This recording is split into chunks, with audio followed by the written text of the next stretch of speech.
So para po mapagsimula po tayo ng ating pag-aaral, samahan niyo po ako na yumuko at manalangin. Banal at mahabagin naming Amang Diyos na lumikha ng langit at lupa at makapangyarihan sa lahat. Papasalamat po kami lalong-lalo na sa dakilang kaligtasan na pinagkaloob niyo po para sa amin. Salamat po aming Ama na kami ay inalala po ninyo bagamat hindi kami nakabos sa iyong kaluwalhatian dahil sa lahat ng aming paglabag sa kasalanan. Sa lahat ng kautusan ay hindi kami nakarating sa kaluwalhatian dahil kami po ay napalayo dahil sa sarili naming gawa, dahil sa sarili naming katwiran, at dahil sa aming mga karumihan sa inyong harapan. At dahil po dito ay wala kaming pag-asa na makakapasok dyan sa inyong karaan. Pero dahil po sa inyong napakalaking habag at pag-ibig sa amin, isinugo niyo po ang inyong bugto na anak na si Jesucristo para tulungan yung problema po namin sa kasalanan at sa pamamagitan po ng kanyang napakalagang dugo ay nalinis po ang lahat ng aming mga kasalanan ng pangwalang hanggan. Kaya labis-labis po kami nagpapasalamat sa tuwing inaalala po namin ito. Nagpapasalamat din po kami sa araw po nito na binigay niyo po sa amin upang sama-samang magkatipon ngayong araw ng Lord's Day upang pakinggan ang iyong banal na salita. Tinadalangin po namin na sa orasin po na ito ay punuin niyo po yung puso po namin ng biyaya at kalakasan spiritually upang sa natitira po namin buhay dito sa mundo ay magawa rin po namin luwalhatiin at suklian ang dakilang kaligtasan na pinagkaloob niyo po para sa amin.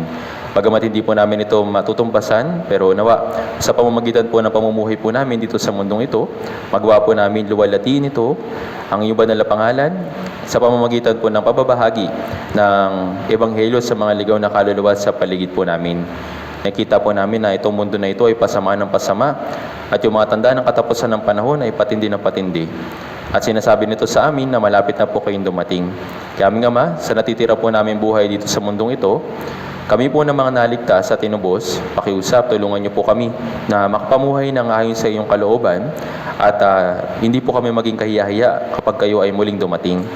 Aming Ama, sa oras po na ito, humingi po kami ng tulong sa Espiritu Santo upang tulungan niyo aming puso upang makatanggap ng biyaya. Patuloy niyo po kami pagpakumabain at patuloy niyo po kaming tulungan upang magawa rin po namin maisabuhay ang mga salita na aming mapag-aaralan sa araw po na ito. Sa oras po na ito ay sa iyo lamang po namin ito lahat ipinagkakatiwala. Lahat po na ito ay dinadalangin po namin sa makapangyarihang pangalan ng Panginoong Jesucristo.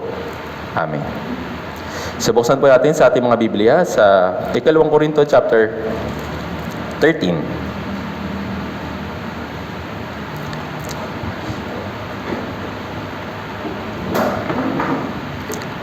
Second Corinthians chapter 13, babasahin po natin yung verse 11. Doon po sa mga brothers and sisters at sa iba po na wala pong Bible, kung pwede po tabihan niyo po sila para sila rin po ay makapagbasa ng Biblia o makapagbasa ng salita ng Diyos. So, babasahin po natin ito ng sabay-sabay at dahan-dahan kapag nakita na po. 2 Korinto chapter 13, verse 11. Okay. So, nakita na po. Babasahin po natin ito ng sabay-sabay at dahan-dahan. 3, 2, 1. Sa katapos-tapusan, mga kapatid, magalak kayo. Isaayos ninyo ang mga bagay-bagay. Palakasin ninyo ang isa't isa. Magkaisa kayo ng pag-iisip. Mabuhay kayo sa kapayapaan at ang Diyos ng pag-ibig at ang kapayapaan ay mapapasa inyo. So muli, magandang umaga po brothers and sisters. Happy Lord's Day po. At itong araw na ito ay maganda para sa atin, hindi lang dahil walang pasok, hindi lang dahil pahinga, kundi ito po ay araw para mapakinggan natin muli yung salita ng Diyos na makapagbibigay sa atin ng kalakasan spiritually. At nagpapasalamat din po ako sa Diyos at syempre sa mga nanalangin at nakibahagi sa nakaraan natin na Bible Seminar. So bagamat mahirap yung sitwasyon, maraming mga sagabal or mga naging abala yung mga tao, pero dahil sa biyaya ng Diyos ay natapos po natin ito. At higit sa lahat, nagpapasalamat din po ako. Hindi lang dahil may mga nakapunta na mga newcomers, kundi may mga brothers and sisters po talaga na patuloy na nagnanais na makapakinig ng kanyang salita, patuloy na nagnais na makahibahagi sa mga gawain dito po sa church para po sa pagliligtas o pagtulong sa mga ligaw na kaluluwa sa paligid natin. Kaya ako po, personally, nagpapasalamat po ako sa Diyos dahil sa biyaya na ito na aking natanggap. Hindi lang dahil may mga brothers and sisters at mga newcomers na dumalo, kundi mismo dahil sa kaligtasan, nagkakaroon tayo ng kagalakan. Sabi nga dito ni Apostol Pablo, So ito po ang aklat ng Korinto, or yung 1st at saka 2nd Corinthians. Alam natin na parang roller coaster yung kanilang pamumuhay bilang isang Kristiyano. Sa 1 Corinthians, doon natin mababasa, doon natin makikita na yung mga brothers and sisters na naligtas, hindi naman sila kaagad na naging mabuti, hindi naman sila kaagad na naging maayos sa kanilang pamumuhay bilang anak ng Diyos. Marami pa rin na nahuhulog sa kasalanan, marami pa rin na natitisod sa kasalanan, at marami pa rin na nabibitag sa kasalanan. Kaya nga, isinulit ni Apostol Pablo yung 1 Corinthians ng medyo, sabi na natin na merong diin para una, sawayin yung mga gumagawa ng kasalanan sa loob ng iglesia at turuan yung mga brothers and sisters kung ano yung dapat na pamumuhay pagkatapos ng kaligtasan. At dito po sa 2 Corinthians, nag-iba yung mood, o sabihin na natin na nabago yung pakikitungo ni Apostol Pablo sa mga brothers and sisters dun sa Corinthians. Hindi dahil naging maayos na sila, kundi nagkaroon ng improvement sa kanila. Kumbaga, mas sila ay lumago at mas sigit na naging maayos, na improve yung kanilang Christian life sa pamamagitan din po siyempre ng tulong po ng Diyos. Kaya parang roller coaster. Una, sa baba, tapos nung sila ay na-improve sa kanilang Christian life, tumataas yung kanilang Christian life, lumalago. At bago si Apostol Pablo magpatuloy sa kanyang ministry, pumunta sa ibang lugar, dito po sa isang talata na binasa po natin, ito po yung sabihin na natin mga farewell, or sabihin natin huling pagbati ni Apostol Pablo sa mga brothers and sisters sa Corinthians. So, siyempre alam natin na may ministry si Apostol Pablo para sa mga hintil, para ipangaral yung magandang balita sa mga ligaw na kaluluwa nung time niya. Kaya nga, bagamat sila ay magkakahiwalay, pero nag-iwan si Apostol Pablo ng 2 sulat para sa kanila, para makatulong sa kanilang Christian life. So isa na doon, ito pong binasa natin. Ito pong talata po na ito ay napakaganda. Sabi nga dito, sa katapos-tapusan, mga kapatid, mag-alala kayo. Kung titignan po ninyo sa English versions, sabi niya, babasahin ko po sa NIV version, finally, brothers and sisters, rejoice. So bakit kaya sinabi ni Apostol Pablo na mag-alala kayo? Ano ba yung dapat na ikagalak ng mga brothers and sisters doon sa Corinthians? Ano po? Dahil ba may nakakain sila? Dahil ba gumaganda yung buhay nila physically?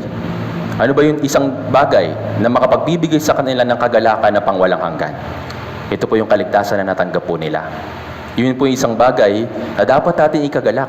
Tama po ba? Maliit ba yung kaligtasan na sinabi sa Biblia? Maliit ba yung kaligtasan na napakinggan natin sa pamamagitan ng salita ng Diyos? Hindi po. Sabi sa Hebrews chapter 2 verse 3, ganito kadakilang kaligtasan. Sobrang dakila. Kahit nga yung ating mismong sariling isip, hindi natin lubos na mauunawaan kung gaano kadakila yung kaligtasan. Pero mararamdaman natin ito sa pamamagitan ng isang kagalakan, or yung magiging resulta kung malalaman natin kung ano yung kaligtasan na ginawa ni Jesus Christ. Isa pong bagay yung makakarating sa puso natin. Anong sabi ni Apostol Pablo? Mag-alala kayo. Bakit? Dahil sa kaligtasan. Kayo po, brothers and sisters, nung kayo po ay naligtas, o sabi na natin recently, may mga nakapakinig ng Bible seminar at sila ay nakaunawa, ano po yung initial po ninyong sabi na natin pakiramdam? Okay, ganda. Yun lang po ba? Yes, maaaring sabihin natin na, oo nga, ang tagal-tagal ko na nag-church pero hindi ko alam kung ano yung ginawa ni Jesus para sa akin. Ang tagal-tagal ko nang umaten pero hindi ko talaga alam. Ngayon, naintindihan ko na. Yes, maaaring makarating rin yung puso natin sa ganito. Pero higit sa lahat, kung talaga maunawaan natin kung anong ginawa ni Jesucristo para sa atin, para sa kaligtasan na ginawa niya sa atin, isang bagay po yung makarating sa ating puso. Ito po yung kagalakan. Naintindihan po.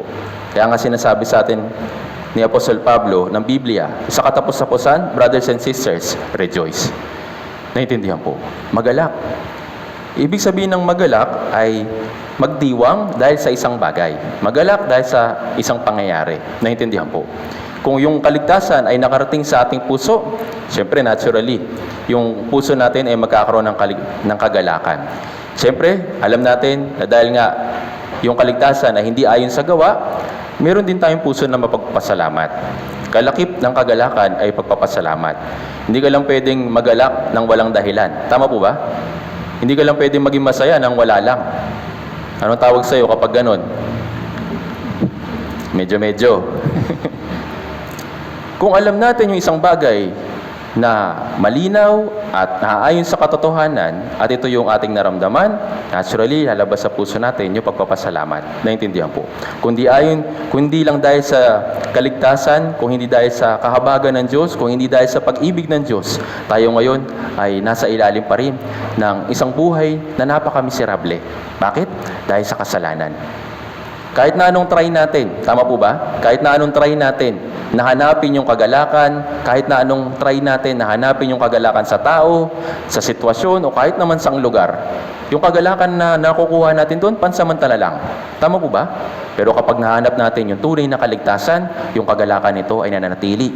Hindi lang ilang panahon, hindi lang ilang taon, kundi pang walang hanggang kagalakan. Naintindihan po. Kaya nga sabi ni Apostol Pablo, sa katapos-tapusan, mga kapatid, magalak kayo. Rejoice dahil sa kasalanan. Yung kasalanan na nasa atin ay napatawad sa pamamagitan ng dugo ng Panginoong Hesukristo. Noon wala tayong anumang magagawa para iligtas yung ating sarili. Pero dahil nga sa ginawa ni Hesukristo, nagkaroon tayo ng katiyakan para sa kaligtasan. Naintindihan po. Kaya nga, sinasabi sa atin ng Biblia, kayo'y magalak. Naintindihan po. Tignan po natin ito. Colossus chapter 2.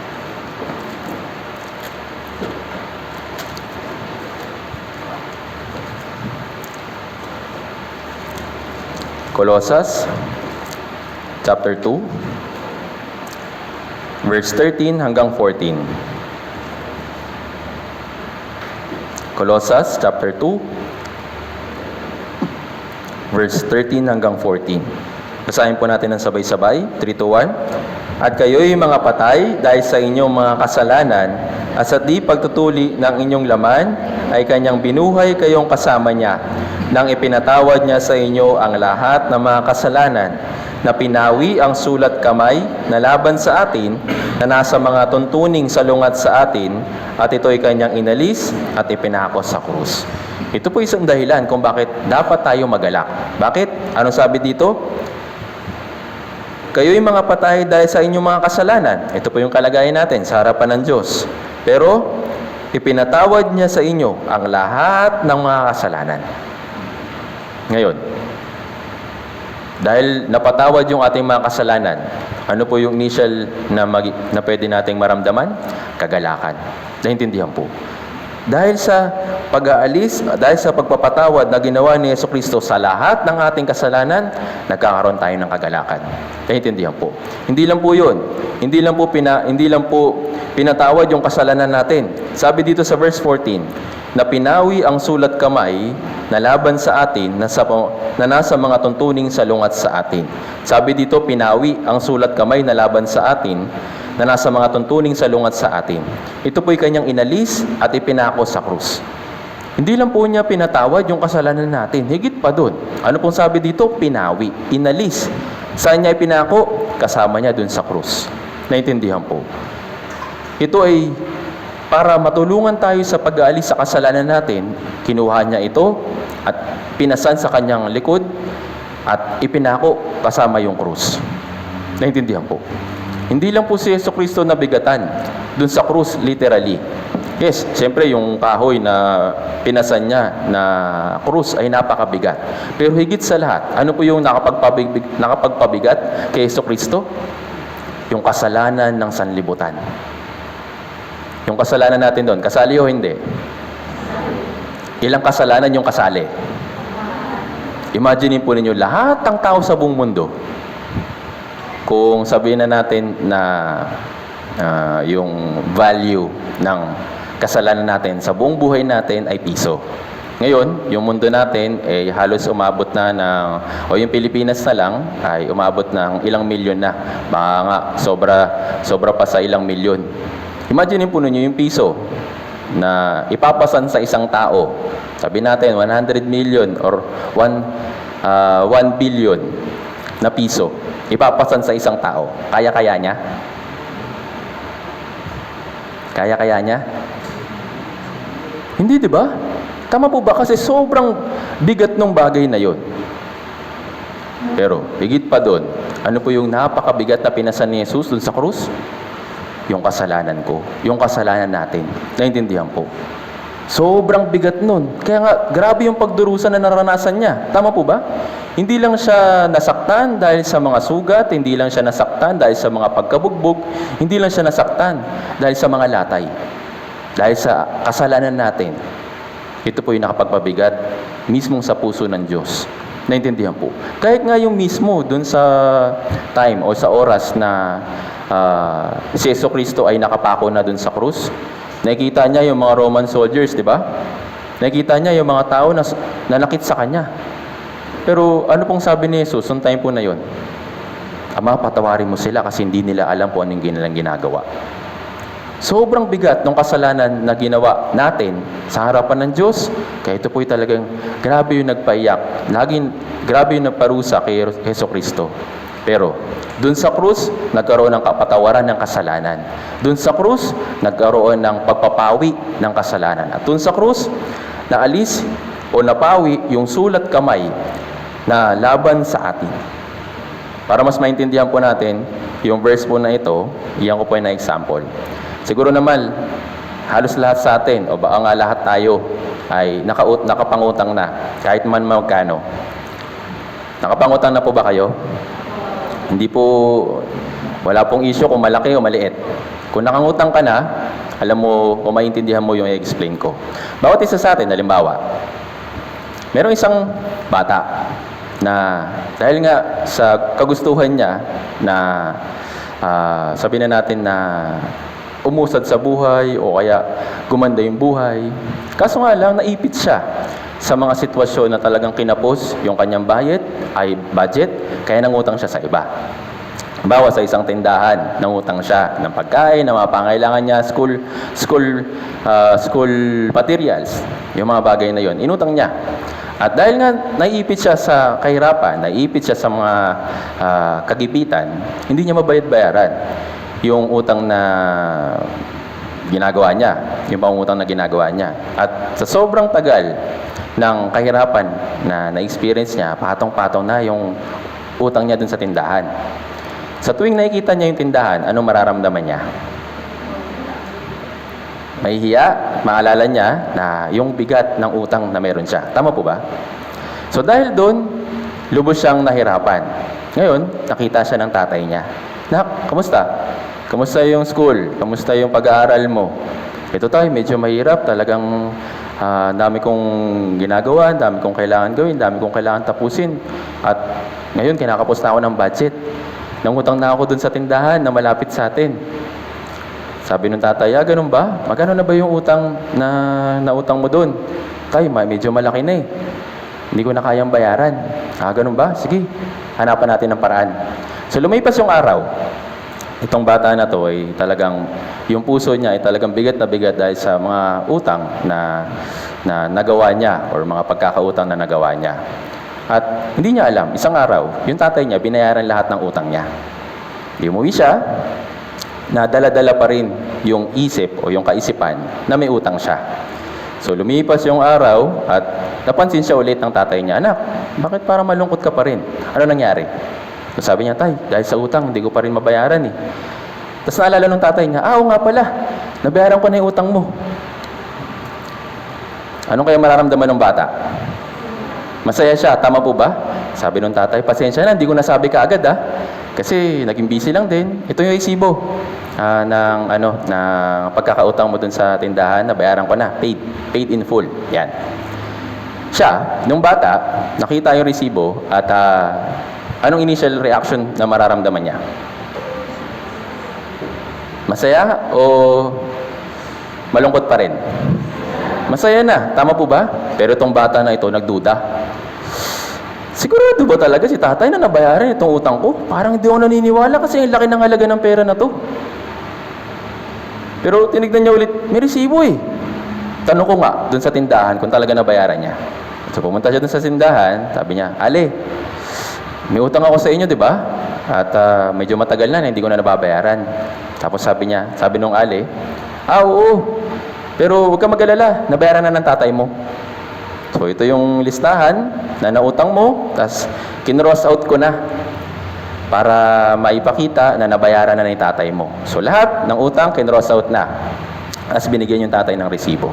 So ano mangyayari dun sa puso ng bata? Magdududa pa ba? O magiging masaya na? Magiging masaya na siya. Tama po ba? Ay, sakto. Ang galing. Nabayaran na ni tatay. Pagpapasalamat ako ngayon. Bumalik siya dun sa bahay at sabi niya, tatay, maraming salamat. Nabayaran mo na yung utang ko. At talagang malaki talaga yung pagpapasalamat ko sa iyo. Talaga nagagalak yung puso ko. Actually, sa kabilang banda, tayo rin ay ganito.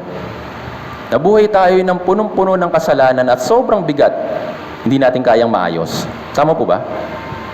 Pero dahil sa Biblia, nalaman natin na yung Diyos gumawa pala ng paraan para sa atin. Tama po ba? Gumawa siya ng paraan para maalis, malinis ang lahat nating kasalanan. At pinapakita niya sa atin yung resibo ngayon. Anak, huwag ka na mag-alala. Yung kasalanan mo, napatawad na. Yung buong buhay mo na may kabigatan dahil sa kasalanan, huwag ka mag-alala. Dahil sa dugo ko, dumanak dun sa krus, napawi lahat ng kasalanan mo. Ito yung resibo. Ipinapakita ko na sa iyo. Kapag napapakinggan natin yung biyaya ng kaligtasan, ano po yung pumapasok sa isip natin? Una, kagalakan. Pangalawa, pagpapasalamat. Tama po ba? Ito po yung biyaya ng Diyos. Hindi lang yun, may bonus pa. Sabi dito, pinawi yung sulat kamay. So, babalikan natin yung kwento. Kapag yung isang tao o yung bata, dahil nga may utang siya, nakalista. Pero nakalagay, paid in full lang. Sa Diyos, hindi po niya kinross out lang yung mga kasalanan natin. At sinabi niya, bayad, bayad, bayad, o paid, paid, paid. Hindi po. Alam niyo po kung anong ginawa niya?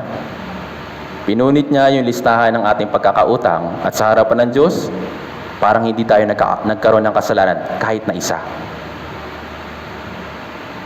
Yun po yung ibig sabihin ng pinawi, yung sulat kamay. Yes, nakatala lahat ng pagkakasala natin sa harapan ng Diyos. Tama po ba? Alam niya yung buong buhay natin. Kahit na yung huling kasalanan na magagawa natin, alam niya. Pero dahil sa kaligtasan na ginawa niya, pinunit niya lahat ng alaala, lahat ng pagkakatala na kasalanan natin. At sa harapan niya, itinuring niya tayong kahit na alam naman natin na tayo nagkasala, pero sa paningin niya, hindi tayo nagkasala kahit kailan. Yun po yung ibig sabihin ng pagiging matuwid. Yung pagiging matuwid ay hindi dahil sa katwiran natin. Hindi dahil sa mga ginawa natin o hindi dahil sa mga bagay ng pagiging masigasig natin. Tayo ay naging matuwid dahil sa ginawa ng Panginoong Jesucristo. Itinuring niya tayo na matuwid kung tayo ay nagkaroon ng tamang pananampalataya. Naintindihan po. Kaya sa pamamagitan po ng talata na ito, malalaman natin na pinawi niya lahat ng sulat kamay. Yung pagkakautang natin sa kasalanan, inalis niya, binura niya, at sa harapan niya, wala tayong kasalanan o wala tayong record ng pagkakasala kahit kailan. Naintindihan po. Ito po yung nakapaloob sa kaligtasan. Hindi lang niya basta nilinis, hindi lang niya basta pinatawad, kundi inalis niya, pinawi niya yung sulat kamay ng kasalanan na laban sa atin. Sabi nga dito, kung babasahin po ninyo sa footnote ng Colossus chapter 2 verse 14, sabi dito, talaan ng pagkakautang. Ano pong ibig sabihin ng sulat kamay? Yung talaan ng ating pagkakautang. Ano ba yung pagkakautang natin sa Diyos? Yung kasalanan. Tama po ba? Pinawi niya lahat ng ating pagkakautang sa kanyang harapan. Ito po yung ginawa niya. Naintindihan po. Dahil po sa kaligtasan na ginawa ng Panginoong Jesucristo, magkakaroon tayo ng kagalakan. Naintindihan po. Basahin po natin ito. Galatia chapter 3, verse 13. Atras po tayo. Galatia chapter 3, verse 13. 1-3.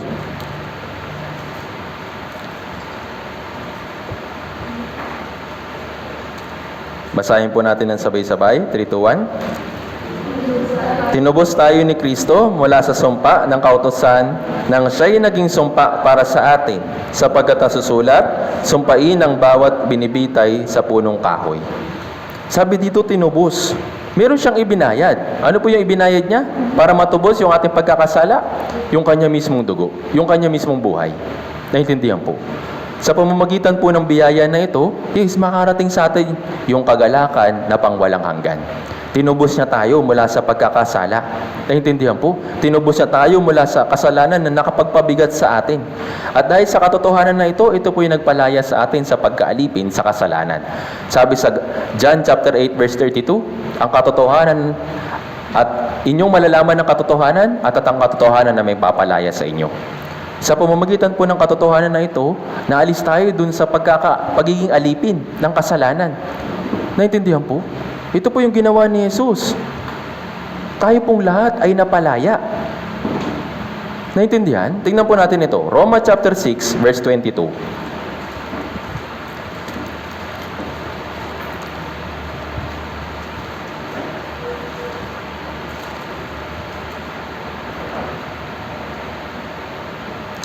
Basahin po natin. Roma chapter 6, verse 22 hanggang 23. Basahin po natin ng sabay-sabay, 3 to 1. Subalit, ngayong pinalaya na kayo sa kasalanan at naging mga alipin ng Diyos na nagbubunga naman ng kabanalan, ang kahinatnan ay buhay na walang hanggan. Sapagkat ang kabayaran ng kasalanan ay kamatayan, ngunit ang kaloob ng Diyos na walang bayad ay buhay na walang hanggan kay Kristo Jesus na Panginoon natin. Sabi dito, ngayon pinalaya kayo sa kasalanan. Bakit tayo napalaya? Kasi tayo ay mga nakakulong. Tayo nakabound sa kasalanan. Pero dahil sa ginawa ni Jesus, tayo po'y napalaya. Naintindihan po. Ano pong mararamdaman ng isang inmate na sa mahabang panahon, siya ay nasa loob ng kulungan, tapos dumating yung time na pinalaya siya. Ano pong mararamdaman niya? Kahit na sobrang tanda na niya o talagang ginugol niya yung mahirap na pamumuhay dun sa loob ng kulungan, lahat ito ay mapapawi, mapapalitan ng kagalakan. Kasi nga, malaya na siya. Naintindihan po. Kaya nga sinasabi sa atin ng Biblia, brothers and sisters, mga kapatid, magalak kayo. Bakit? Dahil sa kaligtasan, napawi yung lahat ng ating mga kasalanan at tayo'y napalaya mula sa pagkaalipin ng kasalanan. Kaya ano po yung dapat natin maramdaman? Karapat-dapat lang tayo na magalak. Tama po ba? Dahil po sa biyaya ng Diyos, tayo ay nagkaroon ng kasiyahan at kagalakan. Naintindihan? Tignan po natin ito. Awit 32.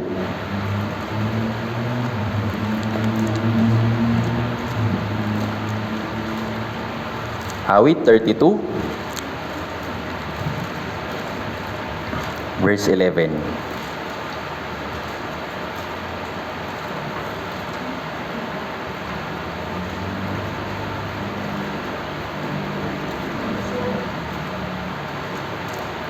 Basahin po natin.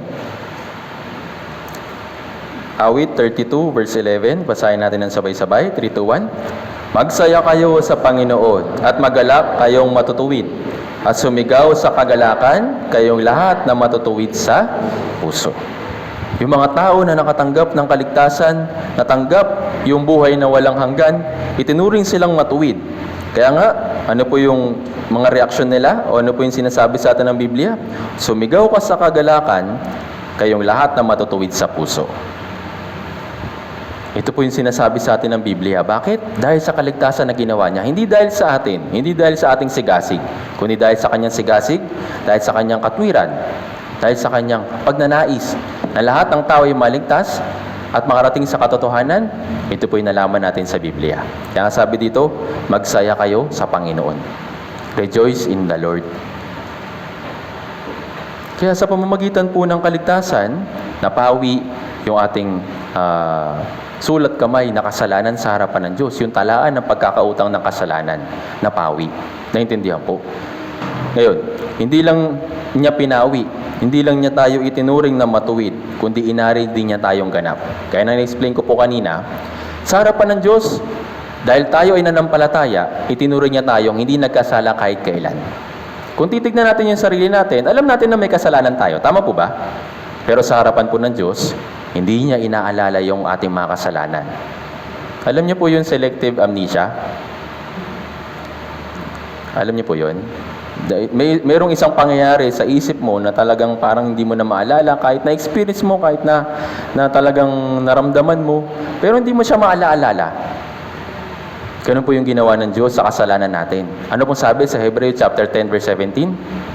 Hindi ko naaalalahanin ang iyong mga kasalanan. Naintindihan po? Hindi na niya inaalala. Kahit nakagawa tayo ng kasalanan, sa harapan niya, anong kasalanan mo? Hindi niya inaalala yung kasalanan natin. Totoo po ito. Ito po yung nakalagay sa Biblia. Naintindihan po? Sa harapan ng Diyos, itinuro niya tayong napawi sa sulat kamay ng pagkakautang sa kasalanan, at sa harapan ng Diyos, tayo inaring ganap. Tingnan po natin ito. Roma chapter 5 verse 1. Ibig sabihin po ng inaring ganap, naging righteous or matuwid. Roma chapter 5 verse 1.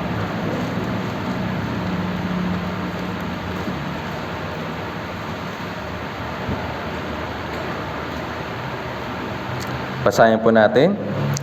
Roma chapter 5 verse 1 hanggang 2. Basahin natin ng sabay-sabay. 3, 2, 1. Kaya't yamang tayo inaring ganap sa pamamagitan ng pananampalataya, mayroon tayong kapayapaan sa Diyos sa pamamagitan ng ating Panginoong Hesukristo.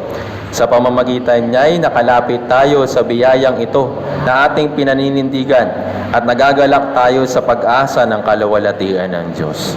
Sabi sa verse 1, kaya't yamang tayo inaring ganap sa pamamagitan ng pananampalataya. Naintindihan po. Ibig sabihin ng inaring ganap, tinuring na matuwid. Walang kasalanan maski na isa. Naintindihan po. Inaring ganap, naging banal, perfect sa harapan ng Diyos spiritually.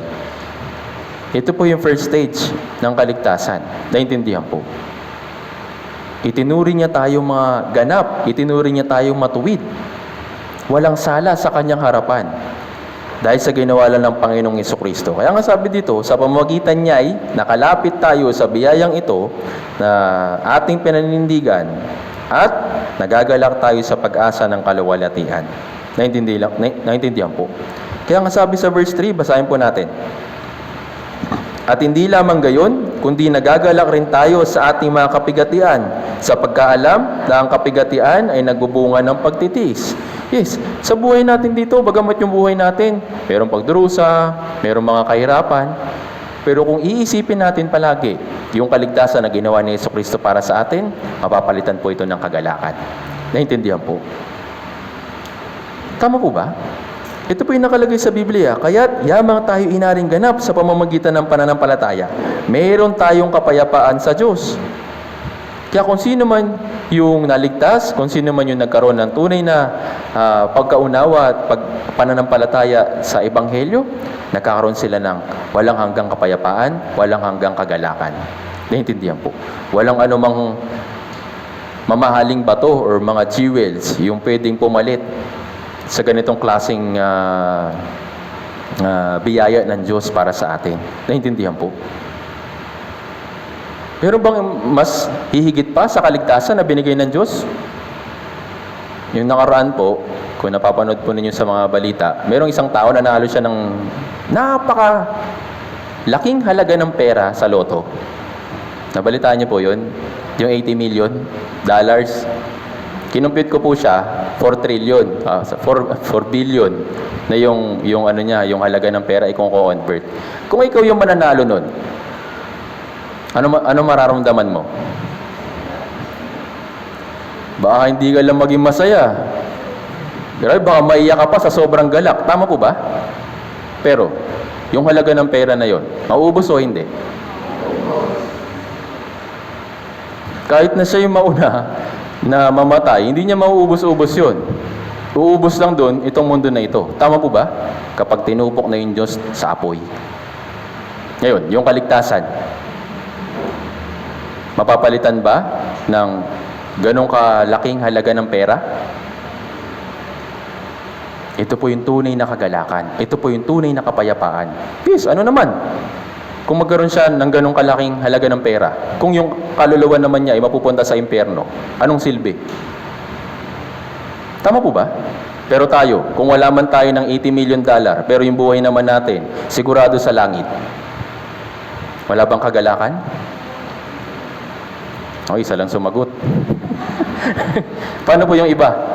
$80 million, evangelist, ang laking halaga nun eh. Ang dami ko nang mabibili nun eh. Kahit na hindi na ako magtrabaho ng ilang taon, kahit may pag-aralin pa akong ibang tao, okay lang eh. Yes, sa mata natin, yun ay isang bagay na valuable. Tama po ba? Pero sa harapan ng Diyos, ano po yung pinakamahalaga? Yung espiritu mo. Kaya yun yung itinulong niya sa'yo. Yung espiritu mo, hindi yung katawan mo. Tama po ba? Kaya ano po yung magiging reaksyon ng mga tao na nakatanggap ng buhay na walang hanggan? Magkakaroon ng kagalakan. Naintindihan po. Kaya kung naintindihan talaga natin, naunawaan talaga natin yung kaligtasan, yes, yung kagalakan natin ay nag-uumapaw. Naintindihan po. Ito po yung biyaya ng kaligtasan. Hindi po siya simpleng bagay lang. Sabi sa Biblia, ganito kadakilang kaligtasan. Para lang maintindihan ng tao yung kaligtasan na ginawa ni Jesucristo, nakapaloob yun sa salita na dakila. Yun lang yung sapat na maintindihan natin. Pero higit pa doon, napakalaki pa ng kaligtasan na ginawa ni Jesucristo. Maiintindihan lang natin to kung yung isip natin perfecto na rin kapag nandun na tayo sa langit. Sa ngayon, siguro, parang okay lang, parang normal naman na naligtas na ako, para bang wala naman nagbago. Sa ngayon, hindi mo pa nakikita yung kalawalatian ng kaligtasan na ginawa sa iyo ni Jesucristo. Pero kapag ikaw ay nasa langit na, kapag tayo ay nasa langit na, doon natin may isip na sobrang dakila ng kaligtasan. Naintindihan po. Kaya ano po yung mararamdaman natin? Kagalakan. Ito po yung pahapyaw or preview ng langit. Kung ikaw ay nakatanggap ng kaligtasan, nagkaroon ng kaligtasan, nagkaroon ng kapayapaan, may preview ka sa langit. Naintindihan po. Sa ngayon, pansamantala yung kagalakan na maaaring maramdaman natin physically. Pero yung ating katawan, iiwan natin dito. Yung ating katawan ay papalitan na maluwala ating katawan na kagaya ni Jesucristo. At yun po yung tunay na makakaramdam ng walang hanggang kagalakan. Naintindihan po. Kaya nga, karapat-dapat lang tayo na magalak dahil sa kaligtasan. Karapat-dapat lang na sinabi sa Biblia na brothers and sisters, magalak kayo. Naintindihan po. Hindi lang yun. Tingnan po natin ito. Atras po tayo. Roma chapter 3, verse 22 hanggang 23.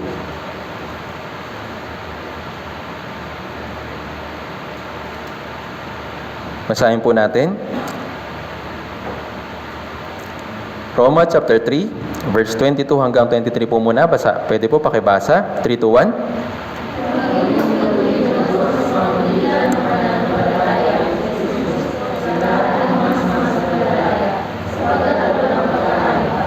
Yung mga lahat ay nagkasala at hindi nakaabot sa kalawalatian ng Diyos. Ito po yung estado natin sa harapan ng Diyos. Tayong lahat ay hindi nakaabot sa kalawalatian niya. Pero ano pong sabi? Sa verse 24, basahin natin sabay-sabay, 3, 2, 1. Sila ngayon ay tinuturing na ganap ng kanyang biyaya bilang kaloob sa pamamagitan ng pagtubos na kay Kristo Jesus. Sabi dito, sila ngayon. Ano pong ibig sabihin ng sila ngayon? Kapag yung isang tao ay nakarating sa kaligtasan, ngayon, itinuturing na ganap ng kanyang biyaya. Naintindihan po. Tayo itinuring na ganap. Sa harapan ng Diyos, hindi nagkasala kahit na isa. Ito po yung dakilang kaligtasan. Naintindihan po. Dahil sa sakripisyo niya, pagtutubos na ginawa niya, ito yung binigay niya bilang biyaya para sa atin. Hindi siya humingi ng anumang gawa, kundi sa pamamagitan lang ng pananampalataya, nakuha natin ito. Naintindihan po. Isa pa po, Roma chapter 4, verse 3 hanggang 8. Basahin po natin ng sabay-sabay, 3 to 1. Ngayon, sa gumagawa, 3, sapagkat ano ang sinasabi ng kasulatan? Sumampalataya si Abraham sa Diyos at iyon ay ibinilang sa kanya na katwiran. Ngayon, ang kabayaran ay hindi itinuturing na biyaya, kundi siyang talagang nararapat. Ngunit sa kanya na hindi gumagawa, kundi sumasampalataya sa kanya na umaaring ganap sa masamang tao, ang kanyang pananampalataya ay itinuring na katwiran. Gaya naman ng sinasabi ni David tungkol sa pagiging mapalad ng tao na itinuturing ng Diyos na matuwid, na hiwalay sa gawa. Mapapalad ang mga pinatatawad sa kanilang mga masasamang gawa at ang mga tinakpan kanilang mga kasalanan. Sabi sa verse 8, mapalad ang tao na hindi ibibilang laban sa kanya ng Panginoon ang kasalanan. Inisip ng iba na yung tunay na blessing, kapag naging successful ka sa mundong ito, sinasabi nila na, ay, blessed ako o kaya blessed ako kasi meron ako ng ganito. Noon, nahihirapan kami, pero ngayon, medyo nakakaangat-angat na. Kaya talagang blessing ito mula sa Diyos. Pero sinasabi ng Biblia, sinasabi ni David, ano po yung masigit na mapalad? Mapapalad ang mga pinatatawad sa kanilang mga masasamang gawa at ang mga tinakpan ang kanilang mga kasalanan. Ito po yung tunay na mapalad. Naintindihan po? Ito po yung tunay na blessing na pwede matanggap ng isang tao. Yes, yung pera, yung kayamanan, yung karangalan, panandalian lang. Pero yung kaligtasan at pagpapatawad ni Jesucristo ay pangwalang hanggan. Kaya karapat-dapat lang tayo na magalak. Tama po ba? Ito po yung biyaya ng Diyos para sa atin. Sabi nga dito, mapalad ang tao na hindi ibibilang laban sa kanya ng Panginoon ang kasalanan. Gaya nung bata na nagkautang ng mahabang panahon at malaking halaga ng pera.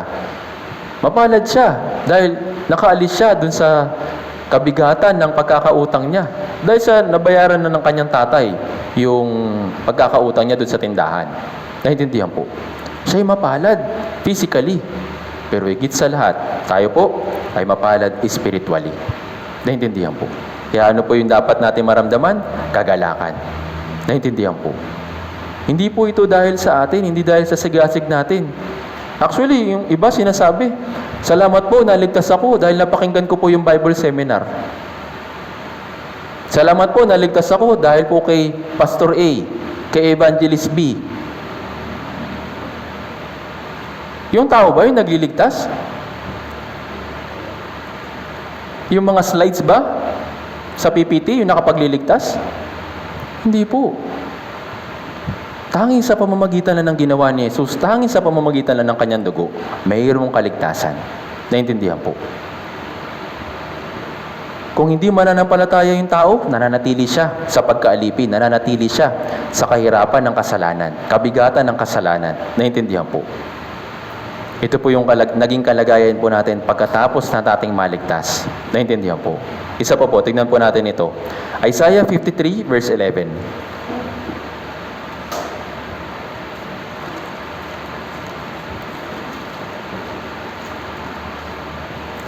Isaiah 53 verse 11.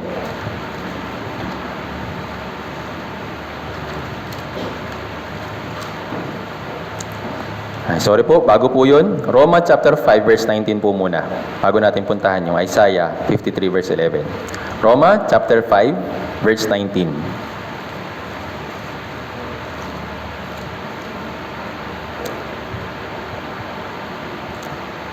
Roma chapter 5 verse 19, basahin po natin ng sabay-sabay, 3 to 1. Sapagkat kung paanong sa pamamagitan ng pagsuway ng isang tao, ang marami ay naging mga makasalanan. Gayon din, sa pamamagitan ng pagsunod ng isa, ang marami ay magiging mga matuwid. Sino po yung una? Yung isang tao na sumuway, kaya marami yung mga naging makasalanan? Si Adan. At dahil po sa isang tao din, sino po si Jesucristo sa pagsunod ng isang tao? Sabi dito, di ba? Gayon din sa pamamagitan ng pagsunod ng isa. Sino po yung sumunod na yon? Si Jesucristo. Ngayon, ano po yung resulta ng pagsunod niya? Ang marami ay magiging mga matuwid. Ibig sabihin, righteous, banal, walang kasalanan maski na isa. Hindi nagkasala kahit kailan. Ito po tayo sa harapan po ng Diyos. Naintindihan po. Maring isipin ng ibang tao, sinasabi mo ligtas ka, parang ganun na rin naman. Wala naman nagbago sa'yo.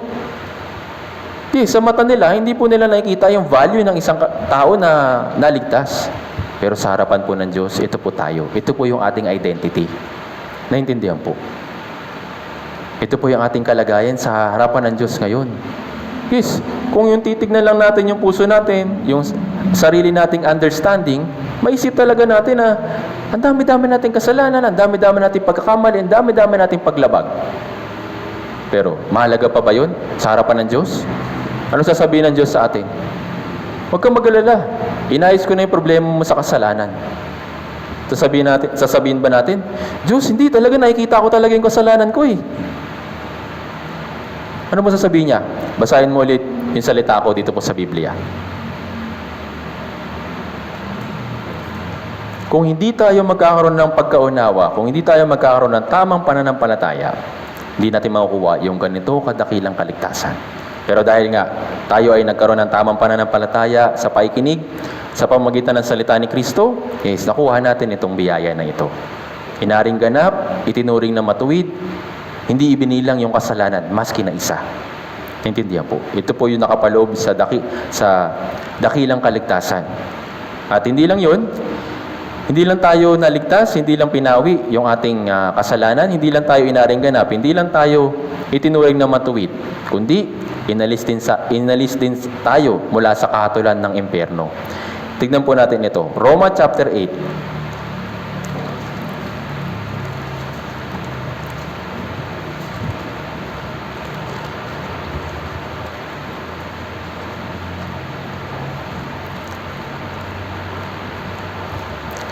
Roma chapter 8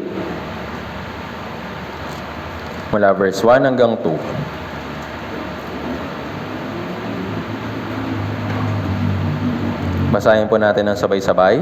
3, 2, 1. Ngayon wala ng kahatulan sa mga na kay Kristo Jesus, sapagkat ang kautusan ng Espiritu ng buhay na kay Kristo Jesus ay nagpalaya sa atin mula sa kautusan ng kasalanan at ng kamatayan. Sabi dito, wala ng kahatulan sa mga na kay Kristo Jesus. Sino po sila? Yung mga naligtas. Karapat-dapat lang tayo sa kagalakan dahil nga wala na tayo sa kahatulan, kundi patungo na tayo sa buhay na walang hanggan dun sa langit.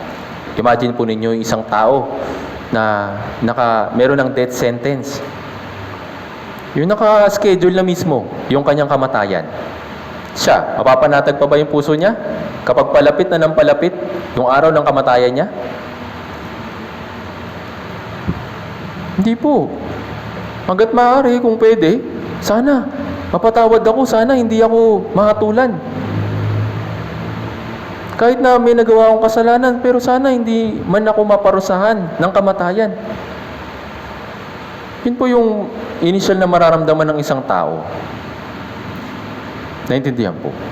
Pero dahil nga, sa kalagitnaan ng ating pamumuhay, na tayo ay unti-unti nang papalapit sa kahatulan sa impyerno, napakinggan natin yung salita ng Diyos at sinasabi sa atin na kung ikaw ay mananampalataya, aalisin ka ng Diyos sa kahatulan. Mula sa kamatayan, papunta sa buhay.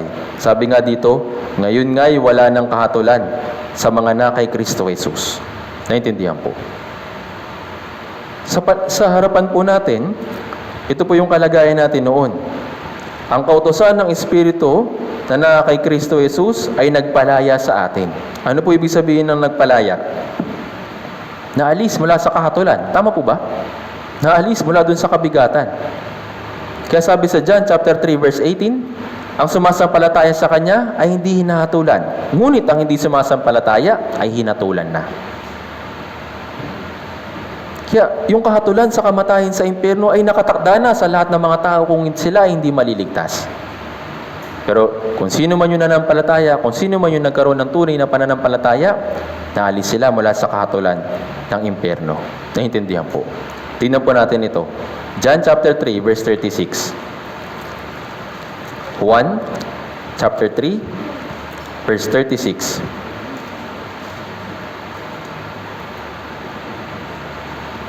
John chapter 3 verse 36. Basahin po natin ng sabay-sabay. 3, 2, 1. Sa anak ay may buhay na walang hanggan. Ngunit ang hindi sumusunod sa anak ay hindi makakita ng buhay, kundi ang puot ng Diyos ay nananatili sa kanya. Yes, tayo po noon, tayo po ay nasa puot ng Diyos. Nananatili sa atin yung puot ng Diyos. At hinihintay na lang yung araw ng ating kamatayan physically. At kapag nangyari yun, aabot tayo dun sa puot ng Diyos spiritually. Pero, sabi dito, ang sumasampalataya sa anak kay Jesucristo ay may buhay na walang hanggan. Ngunit, ang hindi sumusunod sa anak ay hindi makakita ng buhay. Naintindihan po. Kaya yung mga napalaya sa kasalanan, hindi ibinilang sa yung kasalanan sa atin, At tayo po ay wala na sa kahatulan, karapat-dapat lang tayo sa kagalakan. Naintindihan po. John chapter 11, verse 26. Tignan po natin ito.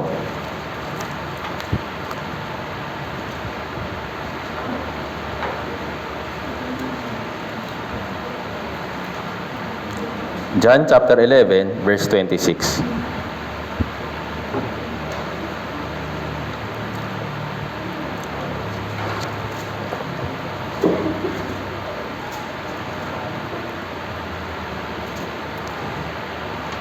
Basahin po natin.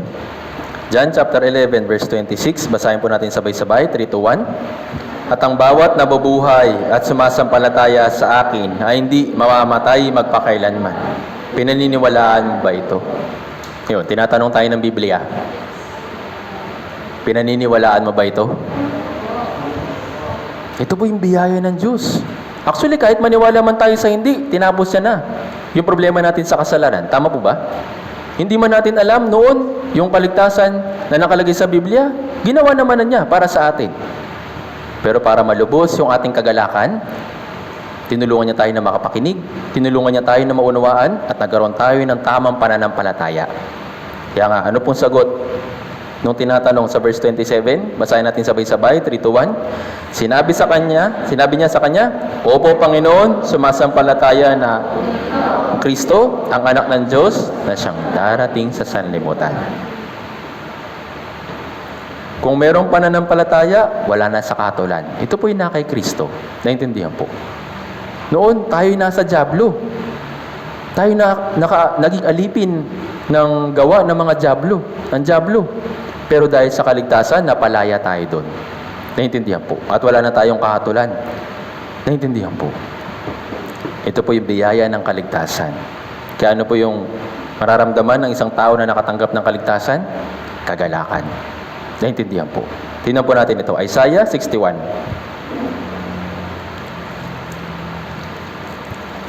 Isaiah 61, verse 10. Napakaganda po nitong talata po na ito.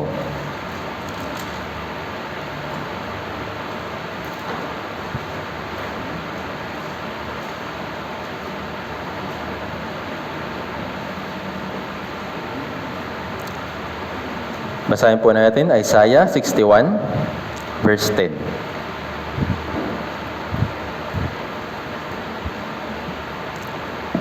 Nakita na po, Isaiah 61 verse 10, basahin natin sabay-sabay, 3 to 1. Magagalak na mabuti sa Panginoon. Ang aking buong pagkatao ay magagalak sa aking Diyos, sapagkat binihisan niya ako ng mga damit ng kaligtasan. Kanyang tinakpan ako ng balabal ng katwiran. Gaya ng lalaking ikakasal na ginagayakan ng sarili ng palamuting bulaklak, at gaya ng babaeng ikakasal na nagagayakan ng kanyang mga hiyas. Napakamaluwalhati. Ano pong sabi dito? Ako'y magagalak na mabuti sa Panginoon. Bakit? Sapagkat binihisan niya ako ng damit ng kaligtasan, kanyang tinakpan ako ng balabal ng katwiran. Hindi kaligtasan na galing sa sarili natin, hindi kaligtasan o katwiran na galing sa gawa natin, kundi dahil sa kanyang kaligtasan, sa kanya nang galing yung balabal ng katwiran. Kaya, ako'y magagalak na mabuti sa Panginoon. Naintindihan po. Brothers and sisters, kayo po ba ay nagagalak sa Panginoon? Sabi dito, ako'y nagagalak, hindi lang basta nagagalak. Nagagalak na mabuti. Bakit? Dahil sa kaligtasan. Naintindihan po.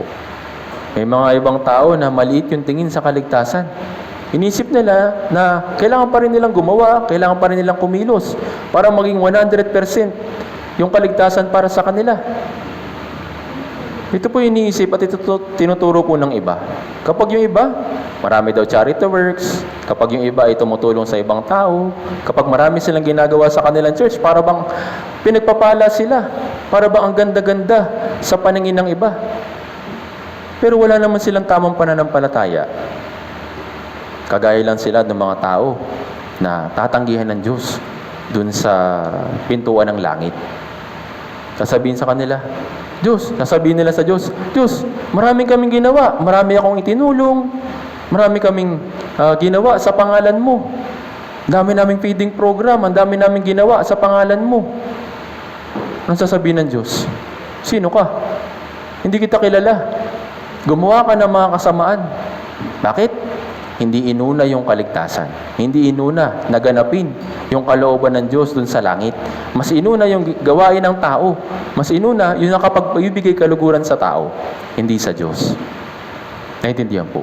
Yan po yung nangyari sa panahon po natin ngayon. Masyado nilang dinidisregard yung kaligtasan at pinapalitan nila ng mga bagay para sa pisikal lang. Kaya sabi sa Biblia, pumasok kayo sa makipot na pintuan.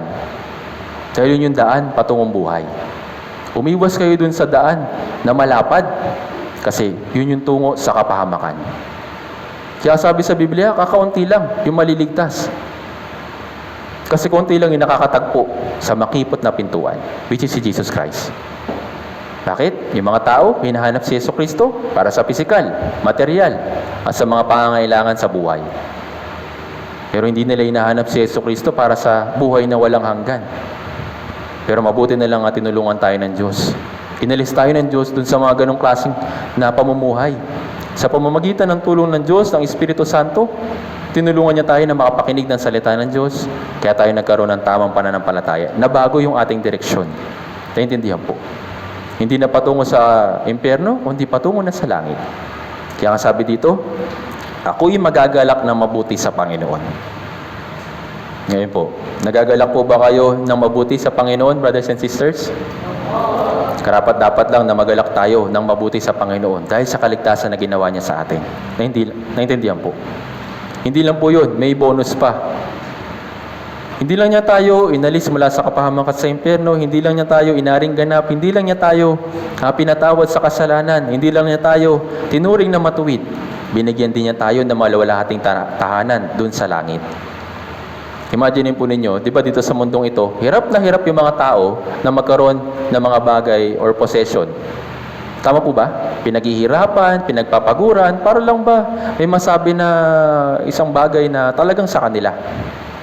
Pero yung mga anak ng Diyos na nagkaroon ng tamang pananampalataya, naganda yung Diyos sa kanila ng isang tahanan dun sa langit. Naintindihan po. Ito po'y biyaya ng Diyos para sa atin.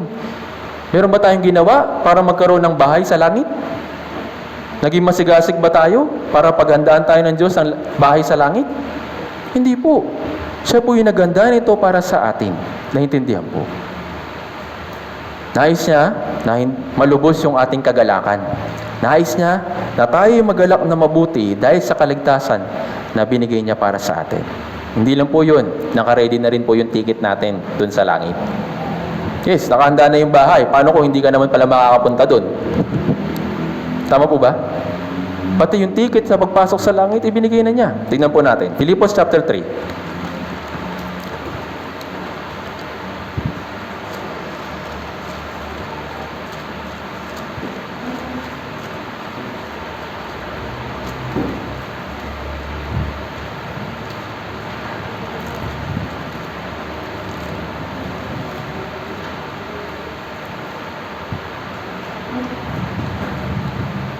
Filipos chapter 3 verse 20. Basahin po muna natin yung verse 20. Filipos chapter 3 verse 20. Pwede po pakibasa.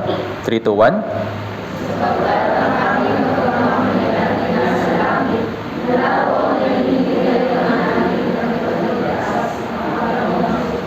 Sabi dito, sapagkat ang ating pagkamamamayan ay nasa langit. Nag-prepare na yung Diyos ng citizenship natin dun sa langit. At hinihintay na lang niya tayo doon, yung Diyos sa tagapagligtas, yung Panginoon ng tagapagligtas. At hindi lang siya naghihintay sa atin doon, pati yung gantimpala na ibibigay niya sa atin kapag tayo ay humarap na sa Kanya. Naintindihan po. Tingnan po natin ito. John chapter 14. 1. Chapter 14, verse 1 hanggang 3.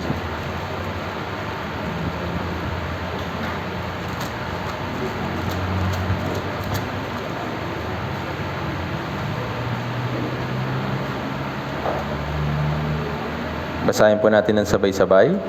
John chapter 14, verse 1 hanggang 3. Basahin natin sabay-sabay. 3 to 1.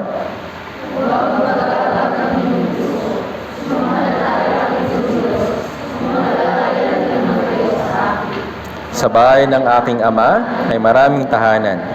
Kundi gayon, sasabihin ko ba sa inyo na ako'y paroon upang ihanda ko ang lugar para sa inyo? At ako'y pumunta roon at ihanda ko ang isang lugar para sa inyo. Ako'y babalik at kayo'y tatanggapin ko sa aking sarili, upang kung saan ako naroroon, kayo rin ay naroroon. Sabi dito sa verse 2, sa bahay ng aking ama ay maraming tahanan. Kung hindi gayon, sasabihin ko ba sa inyo na ako'y paroroon upang ihanda ko ang lugar para sa inyo? So may hinanda ba yung Diyos na bahay dun sa langit? Dito po, pinaniniwalaan niyo po ba ito? Dahil po sa biyaya na ito, malulubos yung ating kagalakan. Dito po sa mundong ito, di ba? Napakahirap maghanap ng matitirhan. Minsan, kailangan mo i-consider yung lugar, hindi ba bumabaha, meron bang sapat na tubig, yung kuryente, hindi ba naputol-putol, yung mga paligid ba, safe.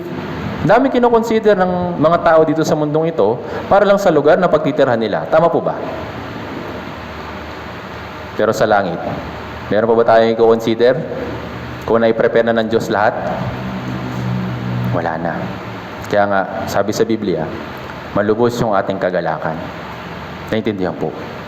Magalak tayo na mabuti sa Panginoon dahil sa biyaya na inihahanda niya para sa atin. Kaya ito po yung ating unang yugto ng kaligtasan. Ang tawag po natin dito, justification. Nakalagay po ito sa Marcos chapter 4 verse 28. Kasunod nun, yes, yung ating posisyon ay naitakda na. Pangalawang yugto ng kaligtasan, hindi kaligtasan ng ating espiritu. Yun po yung una. Ngayon, anong kaligtasan naman yung kailangan natin? Yung kaligtasan ng ating karakter. Naintindihan po. Tingnan po natin ito. Pilipos chapter 2, verse 12.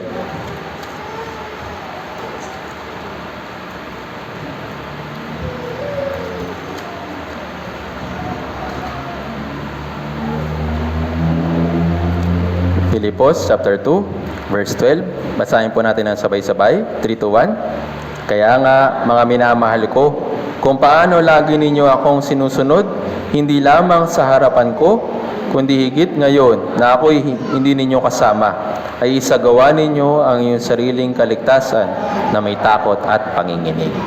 Ngayon, sabi dito, ngayon na ako'y hindi ninyo kasama, ay isagawa ninyo ang inyong sariling kaligtasan na may takot at panginginig. Ngayon, ano pong kaligtasan yung tinutukoy po dito?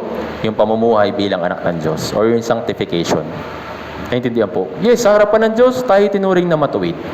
Sa harapan ng Diyos, napawi yung lahat ng ating mga kasalanan. At sa harapan ng Diyos, tayo inaring ganap at hindi nagkasala kahit kailan. Ito po yung tinakda niya para sa atin. Pero, wala pa naman tayo sa kanyang harapan. Wala pa tayo dun sa langit. Habang nabubuhay tayo dito sa mundong ito, kailangan i-work out natin yung kaligtasan ng ating pamumuhay. Kaligtasan or improvement or transformation ng ating karakter. Naintindihan po. Hindi pwedeng, naligtas na ako, di magpatuloy na lang ako sa kasalanan. Itinuring na pala ako ng Diyos na walang sala sa kanyang harapan. Kahit na anong kasalanan na gawa ko, napawi na pala. So ipagpapatuloy ko na lang yung kasalanan. Yun po ba yung tamang puso? Hindi po. Kaya nga sabi dito, kung ititignan po nyo sa English version, work out or earn salvation. Pagsikapan, sabi nga dito, isagawa ang inyong sariling kaligtasan na may takot at panginginig. Hindi po ito takot dahil kapag nagkasala, dadalhin tayo ng Diyos sa impyerno. Hindi po. Hindi rin po tayo nanginginig dahil papatayin tayo ng Diyos. Yung takot at panginginig, ibig sabihin, mataas na antas ng paggalang. Naintindihan po. Ito po yung dapat na maging puso natin habang wini-workout natin yung ating Christian life. May takot at panginginig. Naintindihan po. Ngayon, yung bagong kalooban ng Diyos para sa atin, after nating maligtas, ay yung ating pagpapakabanal sa ating Christian life. Tingnan po natin ito. Unang Thessalonica chapter 4, verse 3.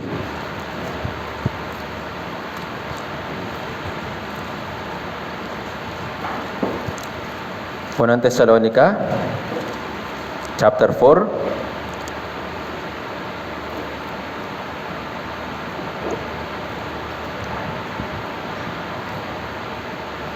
Unang Tesalonica, chapter 4, verse 3. Basahin po muna natin.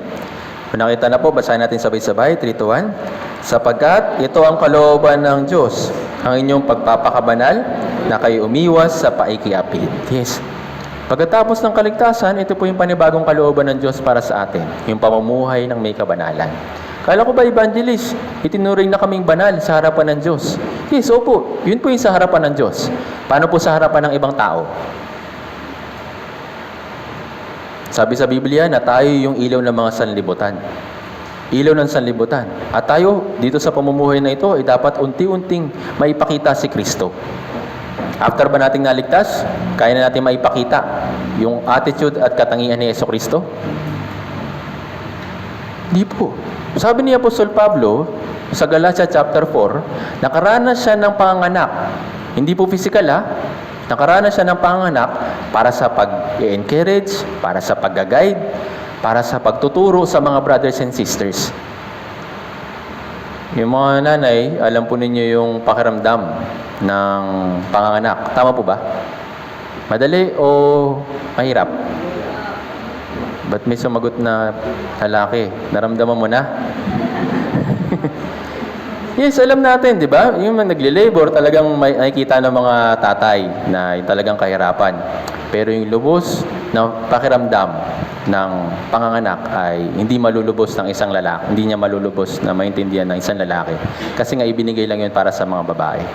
Si Apostol Pablo nakaranas daw ng panganganak. Bakit? Para yung mga brothers and sisters ay mabuo sa kanila si Kristo. Naintindihan po. Hindi po madali yung pamumuhay pagkatapos ng kaligtasan. Yes, sigurado na yung ating posisyon doon sa langit bilang anak ng Diyos. Pero habang wala pa tayo, nais ng Diyos, yung kalooban niya para sa atin, sabi dito, ang inyong pagpapakabanal. Yes. Napatawad na tayo sa lahat ng ating mga kasalanan, pero hindi ibig sabihin na magpapatuloy lang tayo sa kasalanan. Sabi dito, ang pagpapakabanal. Ibig sabihin, ang pag-iwas sa kasalanan. Hindi sinabi ng Diyos na maging perfecto tayo. Sinabi ng Diyos, pagpapakabanal. Ibig sabihin, pag-iwas sa kasalanan. Sabi nga dito, ano pong sabi? Na kayo umiwas sa pakikiapid. Bakit dinescribe ng Biblia yung pagpapakabanal na umiwas sa pakikiapid? Bakit po? Dahil bawat naligtas, bawat naging kabahagi ng iglesia, bawat naging kabilang sa church, ay naging babaeng ikakasal kay Kristo. Lahat po tayo ipine-prepare ng Diyos bilang isang babaeng ikakasal sa loob ng church. Ngayon, yung isang babae ikakasal, pwede ba siya na makisama sa ibang lalaki habang hindi pa siya kinakasal? Pwede po ba? Yung mga ano ba tawag doon? Engage? Okay, na mayroon na sila engagement, nagplapalano na sila, na sa ganitong taon, ikakasal sila. Doon sa period ng time, o yung panahon na yon, na hindi pa sila kinakasal, pwede ba na makisama yung babae sa ibang lalaki? Pwede po ba? Yung mga babae, pwede po ba? Yes, alam natin, sa batas ng Pilipinas, hindi pwede. Tama po ba? Same din po sa harapan ng Diyos. Yes, hindi pa magsisimula yung kasalan dun sa langit. Kasi hindi pa naman dumadating si Jesucristo. Pero lahat tayo ipine-prepare bilang isang babaeng ikakasal. Sabi sa aklat ng Revelation, tayo po yung babaeng ikakasal kay Kristo. Naintindihan po. Ganyan sinabi dun sa Isaiah chapter 61 verse 10, di ba? Ginagayakan ng babae yung kanyang sarili ng palamuti, hiyas, yung kanyang katawan para kapag humarap kay Kristo, isang maluwalhating babae na ikakasal or bride of Christ. Tama po ba? Ngayon, ano pong sabi dito? Umiwas sa paikiapid. Ibig sabihin na tayo bilang mga babaeng ikakasal, umiwas tayo sa paikiapid. Naintindihan po? Paano tayo makakaiwas sa paikiapid? Tingnan po natin ito. Roma chapter 12 verse 2.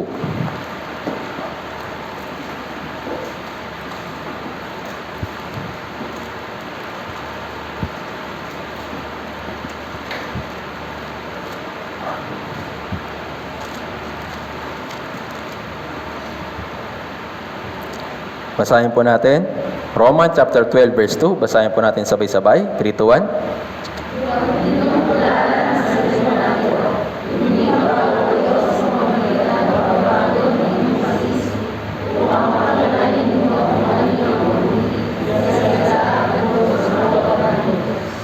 Sabi dito, sa may bandang gitna, kundi magbago kayo sa pamamagitan ng pagbabago ng inyong pag-iisip. Ito po yung unang step para tayo makapagsimula ng may kabanalan, makaiwas sa paikapit. Ano po yung dapat unang ayusin? Ano po yung dapat na unang i-consider? Pagbabago ng ating pag-iisip. Naintindihan po. Tayo po, dito po sa mundong ito, masyadong matagal yung ating pamumuhay sa mundong ito. Ilang taon na rin. Kaya nga sanay na tayo sa mga gawain ng sanlibutan. Na-enjoy na natin yung gawain ng sanlibutan. Tama po ba? Ito po yung kalagayan natin physically. Masyado na tayong naatas sa sanlibutang ito. Pero ngayon na tayo naligtas. Anong sabi dito? Kailangan magbago yung ating pag-iisip. Kung noon, ang tuon natin ay kayamanan para sa lupa. Sabi sa Colossus chapter 3, ituan natin yung ating pansin, ating mga mata, sa mga bagay na nasa itaas, hindi sa mga bagay na nasa lupa. Naintindihan po. Kung ikaw, na isang babae ikakasal kay Kristo, ang iniisip mo pa rin yung lalaki na nakasama mo dito sa sanlibutan na to, spiritually, yung gawi na mga makasalanan na patuloy nilang ginagawa at pagpapakasama, kung yun pa rin yung isip mo, may problema yun. Tama po ba? Anong sabi ng Diyos? Umiwas sa pakiapid. Hindi po pakiapid na literal, Yung pag-iisip natin na na-attach na dito po sa mundong ito, baguhin natin para magtuon sa mga bagay na nasa itaas. Naintindihan po? Magtuon kay Kristo. Yung isang babae na nakatadhana na ipakasal sa isang lalaki, habang hindi pa sila kinakasal, pwede ba siyang mag-isip ng sana may mas mahanap akong pogi at mas mayaman na lalaki kaysa dun sa mapapangasawa ko soon? Pwede po ba yun?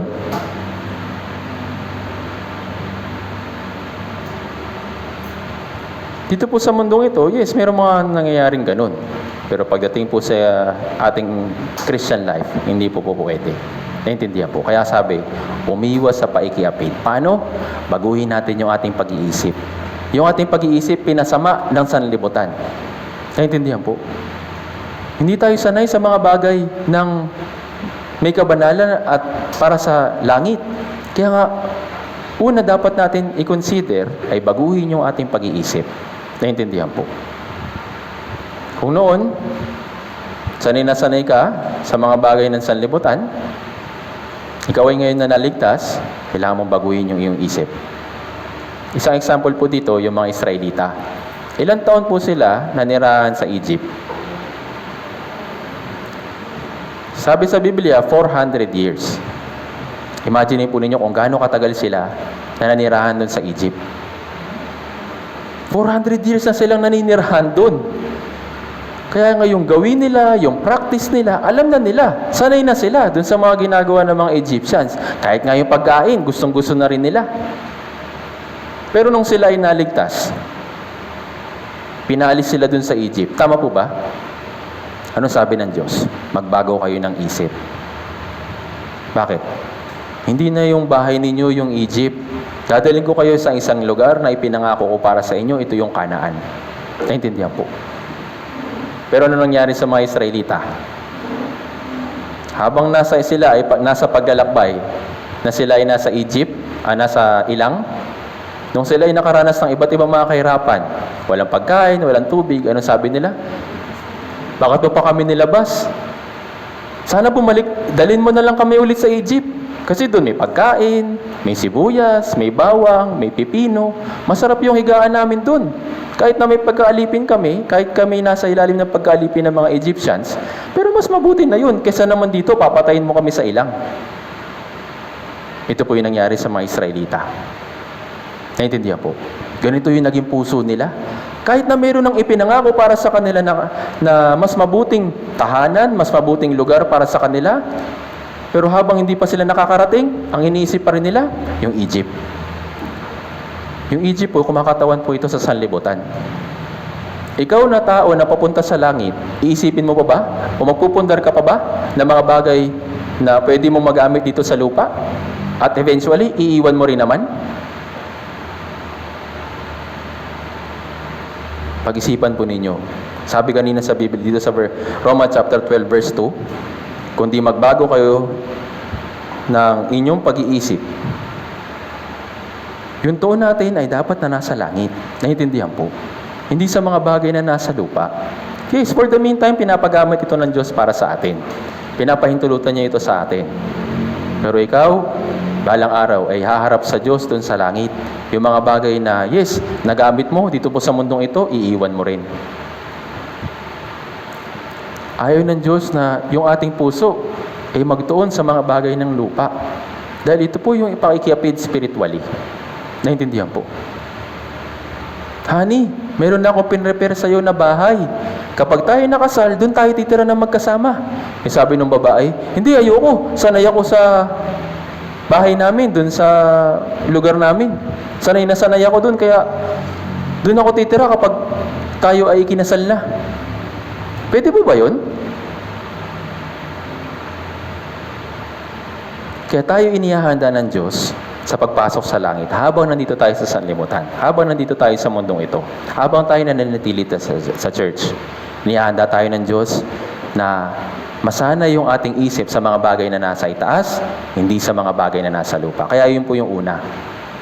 Umiwas sa paikapid. Paano makakaiwas sa paikapid? Kailangan isipin mo. Paguhin mo yung isip mo. Naintindihan po. Tingnan po natin ito. Efeso chapter 5.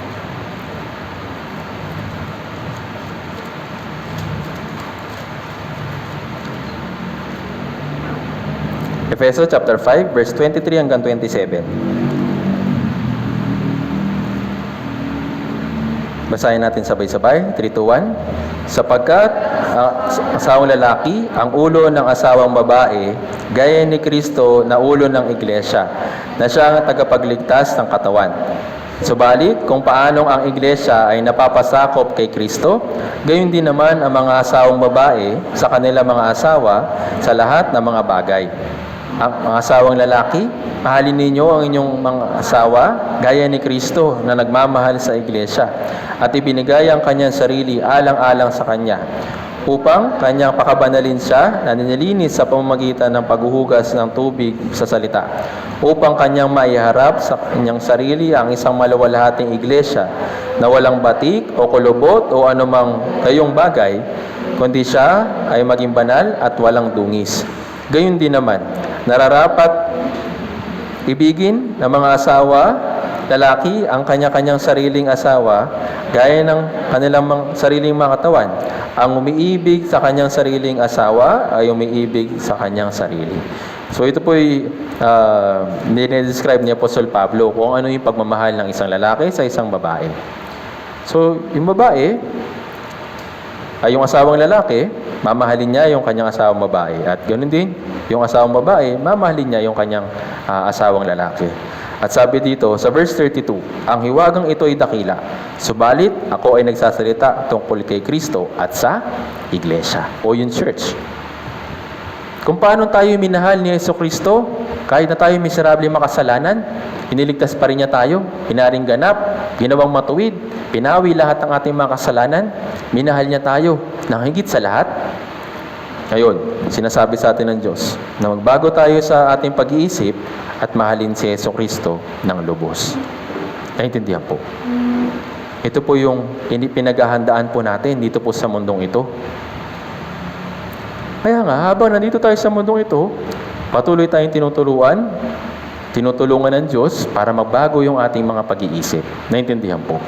Sabi sa 2 Korinto chapter 11 verse 2, ako'y nakakaramdam sa inyo ng maka-Diyos na paninibugho sapagkat kayo itinakda kong mapapangasawa sa isang lalaki na kayo mahirap ko kay Kristo bilang isang malinis na birhen. Ito po yung sinabi ni Apostol Pablo. Naramdaman po niya sa mga brothers and sisters na mayroon siyang maka-Diyos na paninibugho. Godly jealousy. Bakit? Kasi yung mga brothers and sisters sa Corinthians, yung puso nila nakatuon pa rin sa mga bagay na nasa lupa. In behalf of Jesus Christ, bilang mga papangasawang lalaki, si Apostol Pablo nakakaramdam ng paninibugho. Kayo, bakit kayo? Bakit nyo pa rin minamahal yung mundong ito? Bakit nyo pa rin minamahal yung mga gawi ng mundong ito? Hindi ba kayo inihahanda bilang isang malinis na birhen para mapangasawa ni Jesucristo? Kaya nakaramdam si Apostol Pablo na maka-Diyos na paninibugho o godly jealousy. Naintindihan po. Yung Espiritu Santo rin ay naninibugho, sabi sa Biblia. Bakit? Kapag sa ibang bagay tayo nagtutuon. Ibig sabihin ba nun, nag-focus na lang tayo 24 hours, 7 days a week sa Diyos? Hindi po. Hindi po ganun ibig sabihin nito. Kung nasan ka man naroroon, isipin mo palagi kung ano yung posisyon mo. Na ikaw ay niyahanda bilang isang mapapangasawang babae. Yes, meron kang makakaluhubilo, meron kang makakasama, meron kang makakatrabaho, meron kang makakausap. Pero wag na wag mong ilalagay yung puso mo sa kanila. Naintindihan po. Tanging ang puso natin ay dapat natin ihanda para sa Diyos. Kaya nga sabi, umiwas kayo sa pakikiapid. Sabi sa Santiago chapter 4 verse 4, tignan po natin ito.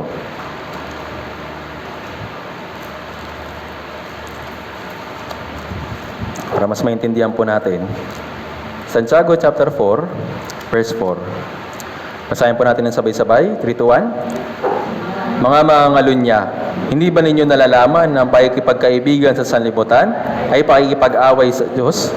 Kaya't sino magnanais na maging kaibigan ng sanlibutan ay nagiging kaaway ng Diyos.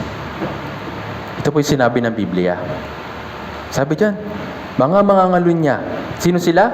Yung mga nakikipagkaibigan sa sanlibutan. Ibig sabihin, ng pagkikipagkaibigan, same mind, same goal, same ng mga ilang bagay. Naintindihan po. Tayo po hihiwalay dapat sa sanlibutan dahil tayo mga taong inihiwalay sa Diyos. Inihiwalay para sa Diyos. Kaya kailangan po nating na ilagay yung ating puso sa Diyos, kay Kristo, sa mga gawain na may pangwalang hanggan. Hindi po dun sa mga bagay na masisira lang sa sanlibutan. Kaya sabi niya, hindi ba nyo na nalalaman na paikipagkaibigan sa sanlibutan ay paikipag-away sa Diyos? Naintindihan po. Kung yung puso natin, ilalagay natin ang kagaya ng mga tao sa sanlibutan, yung mindset natin ay magiging kagaya ng mga taga-sanlibutan, sa harapan ng Diyos, sinasabi, tayo nangangalunya. Naintindihan po. Meron pong incident na nangyari po dito sa Biblia na yung mga Israelita, sa halip na sila ay kumuha ng mga asawang babae, mapapangasawa, sa loob ng Israel, kinuha nilang asawa yung mga nasa labas. Yung mga Kananeo, Perezeo, Hiteo, Jebuseo. Kaya po, nagalit po yung Diyos para sa kanila. Tignan po natin ito. Ezra chapter 9.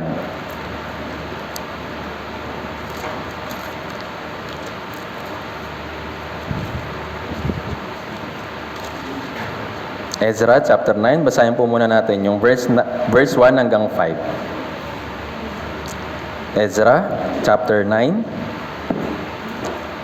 verse 1 hanggang 5. Basahin po natin ng sabay-sabay. 3, 2, 1. Pagkatapos na magawa ang mga bagay na ito, nilapitan ako ng mga pinuno at sinabi, ang taong bayan ng Israel at ang mga pari at ang mga Levita ay hindi pa umihiwalay sa mga taong bayan ng mga lupain ayon sa kanilang mga karumihan sa mga Kananeo, Heteo, Perezeo, Jebuseo, Amonita, Moabita, Ehipsyo at ng mga Amoreo. Sapagkat kumuha sila sa kanilang mga anak na babae para sa mapapangasawa nila at ang kanilang mga anak na lalaki, anupat ang banal na lahi ay humalo sa mamamayan ng mga lupain. Sa ganitong kataklasilan, ang kamay ng mga pinuno at ng mga punong lalaki ay nangunguna. Nang marinig ko ito, pinunit ko ang aking suot at ang aking balabal, binatak ang buhok sa aking ulo at balbas, at ako'y umupong natitigilan. Lahat ng nanginig sa mga salita ng Diyos ng Israel dahil sa kataksilan ng mga bumalik na bihag ay nagtipon-tipon sa paligid ko habang ako'y nakaupong natitigilan habang sa oras ng paghahandog sa hapon. Sa panahon ng paghahandog sa hapon, bumangon ako sa aking pag-aayuno, napunit ang aking suot at ang aking balabal, at ako'y lumuhod at iniunat ko ang aking mga kamay sa Panginoon kong Diyos. Ngayon po, ito po mga Israelita, ay nga, ibinalita kay Propeta Ezra na sinabihan na sila na huwag silang kukuha ng lahi na hindi mga taga-Israelita o hindi mga Hudyo. Pero ano pong ginawa ng mga Israelita? Kumuha pa rin sila ng mga babae na mapapangasawa at kumuha rin sila ng mga lalaki na mapapangasawa. At ito mong sabi, ano pat ang banal na lahi ay humalo sa mamamayan ng mga lupain. Naintindihan po. Ito po yung naging suliran ni Ezra noong time po na yon. Kaya ano po yung naramdaman niya nung nabalitaan po niya yung balita po na ito?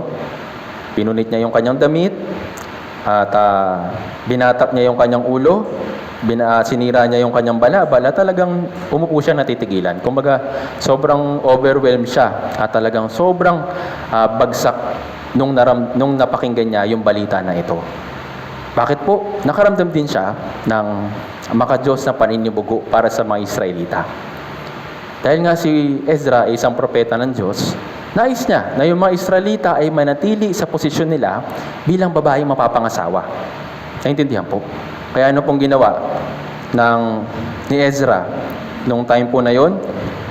Ezra chapter 10, verse 1 hanggang 10. Dito po sa binasa natin kanina sa verse 5, siya po yung nagsimulang manalangin.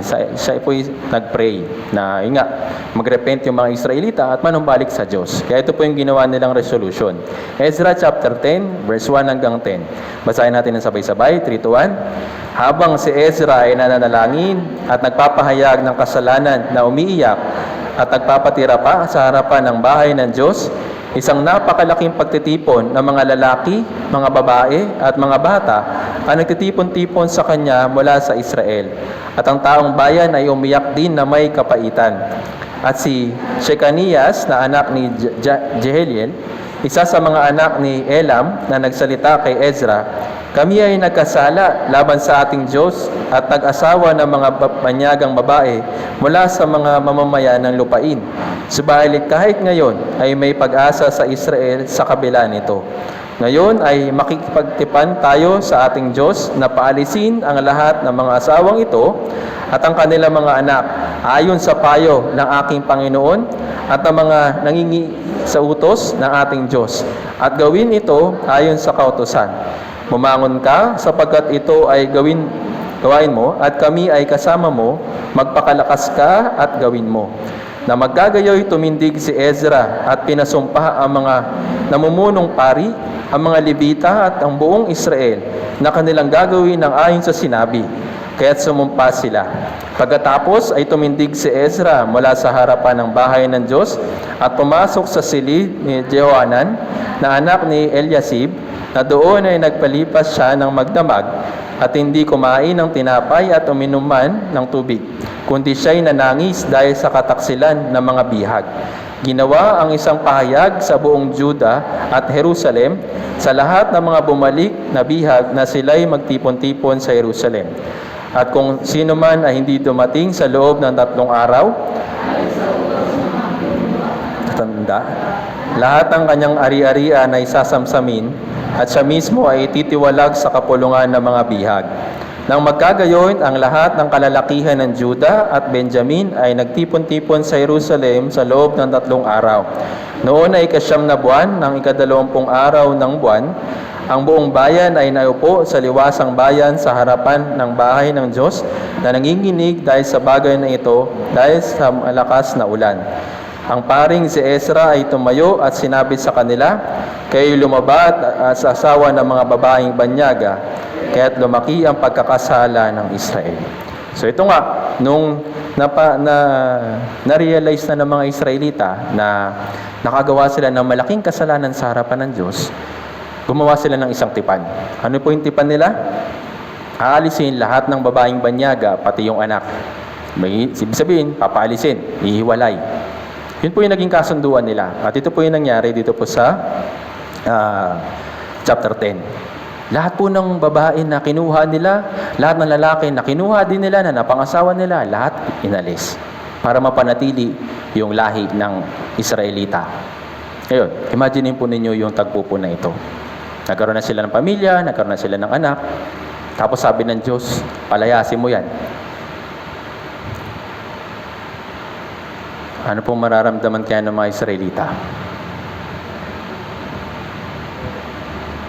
Halimbawa, sa isang family, mayroong mga ganitong klaseng mga teleserye. Yung isang prinsipe, may karangalan. Tapos nakapangasawa siya ng sabihin na natin mababang babae lang. Tapos sabi ng tatay niya na hari, hindi ko siya gusto, palayasin mo siya. Ano po mararamdaman ng prinsipe? Hindi, mahal ko siya. Masasaktan siya, tama po ba? Pero itong mga Israelita, hindi nila pinairal yung kanilang sariling pagnanais o pagnanasa o sariling kalooban. Mas nag-focus sila kung anong sinabi ng Panginoon. Naalisin yung lahat ng babaeng banyaga sa kanila. Pati mga anak. Kaya ito po yung ginawa ng mga Israelita noong time po na ito. Kung babasahin po ninyo yung mga kasunod na chapter, nagkaroon po ng napakalaking mga, sabi natin, pagpapaalis, pagpapauwi ng mga babae at lalaking banyaga, pati mga anak nila, para mapanatili lang yung posisyon ng mga Israelita sa harapan po ng Diyos. Ganito nila pinanatili yung kanilang identity. Ngayon, dito po sa mundong ito, sabi kanina, umiwas sa paikiapid. Hindi lang po ito literal na mag-aasawa ka ng hindi ligtas, ganyan. Hindi lang po. Pati sa espiritu, pati sa pag-iisip. Naintindihan po. Kahit ka sinabi ng Biblia, huwag kang maikipamatok sa hindi ligtas eh. Naintindihan po. Yung puso natin, kailangan natin ingatan para sa Diyos. Ito po yung hinihingi ng Diyos sa atin. Sabi sa Kawikaan, anak ko, ang puso mo sa akin ay yung ibigay. Hindi niya hinihingi sa atin kung ano man yung meron tayo, kung ano man mga resources na meron tayo. Ang hinihingi niya sa atin yung puso natin. Bakit? Tayo po yung babaeng ikakasal sa Kanya. Kaya sinasabi niya sa atin, ikaw, na babae, na mapapangasawa ko, panatilihin mo ang iyong identity habang wala pa ako. Pag dumating si Jesucristo, matutupad yung kasalan sa langit. Nakalagay sa Revelation o Apocalypse. Naintindihan po. Lahat po ito'y nakaprepare na. At habang wala pa, sabi sa Biblia, umiwas tayo sa paikiapid. Mamuhay ng may kabanalan. Naintindihan po. Ito po yung kalooban ng Diyos para sa atin pagkatapos nating maligtas. Naintindihan po. Yes, yung kaligtasan tapos na. Yung kaligtasan na binigay ng Diyos sa atin, hindi dahil sa ating ginawa. Yun ay dahil sa Kanyang biyaya. Pero pagkatapos nun, ano pong hiningi ng Diyos sa atin? Yung ating pagpapakabanal. Naintindihan po. At pag nagawa natin yun, natapos natin yung ating takbuhin, kagaya ni Apostol Pablo, at umarap na tayo sa Diyos, matutupad naman yung glorification. Ito na po yung pagbabago ng ating katawan. Yung hamak na katawan. Yun po yung isa pang bagay na dapat nating ikagalak. Yes, maaaring sa lupa, yung katawan natin mahina, kulang, maraming sakit, maraming mga bagay na hindi maganda. Pero pag dumating na si Jesucristo, yung ating hamak na katawan ay babaguhin. Tingnan po natin ito, Filipos chapter 3, verse 21.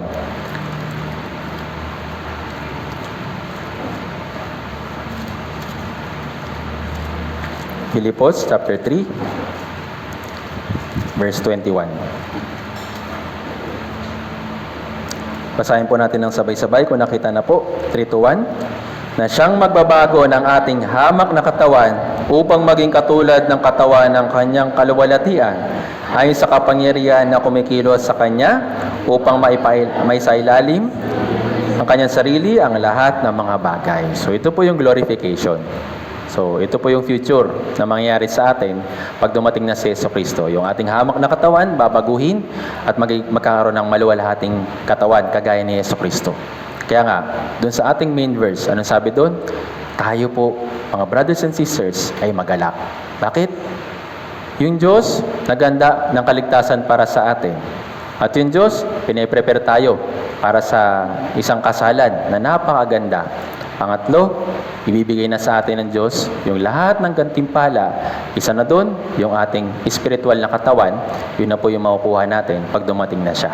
Kaya karapat dapat po tayo na magalak. Sabi nga sa Biblia, sa unang Tesalonica, magalak kayong minsan o lagi? Lagi. Kaya brothers and sisters, nawa, dahil po sa kagalakan, magsimula palagi yung kagalakan natin. Alam ko po mahirap yung buhay natin dito sa mundo. Pero kung iisipin natin palagi, yung kaligtasan na binigay sa atin ng Diyos nang walang bayad, ng libre, ito'y makapagbibigay sa atin ng kagalakan. Kaya nga, finally, brothers and sisters, tayo pong lahat ay magalak. Ngayon, tayo po namunan ay manalangin. Banal at mahabagin naming Amang Diyos na nasa langit, maraming salamat po sa biyaya. Unang-una po sa lahat sa kaligtasan na pinagkaloob niyo po para sa amin. At ganoon din, salamat din po sa biyaya sa pamamagitan po ng inyong salita na napakinggan po namin ngayon. Aming Ama, salamat po na kami iniligtas po ninyo mula sa kapahamakan doon sa impyerno at kami itinuring na matuwid at inaring ganap at inalis ang sulat kamay o sulat ng pagkakautang namin sa kasalanan. Kaya labis-labis po kami nagagalak aming Ama. Hindi lang po yun, naganda rin po kayo ng maluwalhating tahanan na aming paninirahan dyan doon sa langit kapag nakasama po namin kayo. At ganun din, naganda rin po kayo ng katawan na kapag kayo ay dumating, ang maluwalhating katawan na ito ay mapapasa amin at itong hamak na katawan na ito na may kamatayan ay iiwan na rin po namin. Kaya habang naghihintay po kami sa inyong maluwalhating pagbabalik, dinadalangin po namin na makapamuhay po kami ng may kabanalan sa iyong harapan. Tulungan niyo po nawa kami na mapanatili yung aming identity at makaiwas sa anumang tukso ng sanlibutan, tukso ni Satanas at tukso ng aming mga katawan o pagnanasa upang hindi po kami mahulog sa paikiapid. Sa iyo lamang po kami aasa at pagtitiwala. Muli maraming salamat po. Sa natitira po naming mga gawain para sa araw po na ito, kayo na po yung bahala na mag-ingat at magpuno ng higit pang biyaya sa ating mga puso. Muli maraming salamat po. Lahat po na ito ay dinadalangin po namin sa makapangyarihang pangalan ng Panginoong Hesukristo. Amen. Salamat po.